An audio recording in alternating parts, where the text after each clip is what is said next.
Chinese aircraft carrier Liaoning arrives in Hong Kong.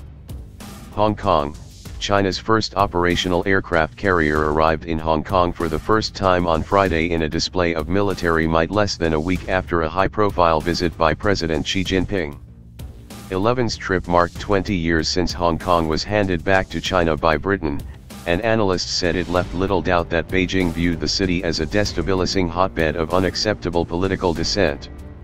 His three-day visit culminated in a 30-minute speech warning that any challenge to Beijing's control over the city crossed a red line, seen as a salvo against a new wave of activists calling for self-determination or independence, concepts intolerable to Beijing. President Xi also inspected 20 squads of troops last Friday at the city's biggest military parade in the past 2 decades, where helicopters and armored vehicles were displayed.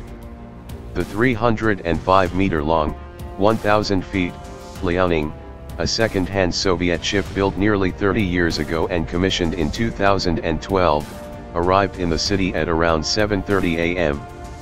The country's National Defense Ministry had said the Liaoning, named after a northeastern Chinese province, was part of a flotilla on a routine training mission. It would mark the 20th anniversary of China's People's Liberation Army, PLA, entering the city, Defense Ministry spokesman Wu Jian told reporters last Thursday. Enthusiasm for the aircraft carrier was high, with people queuing overnight at the PLA garrison in central Hong Kong for public tour tickets earlier this week. But ticket holders are banned from bringing cameras when they board the aircraft carrier on Saturday, reports said, while foreign media outlets have not been invited to cover the event. Authorities have also set up a temporary no-fly zone in the area where the Liaoning will be berthed near the city's Tsing Ma suspension bridge.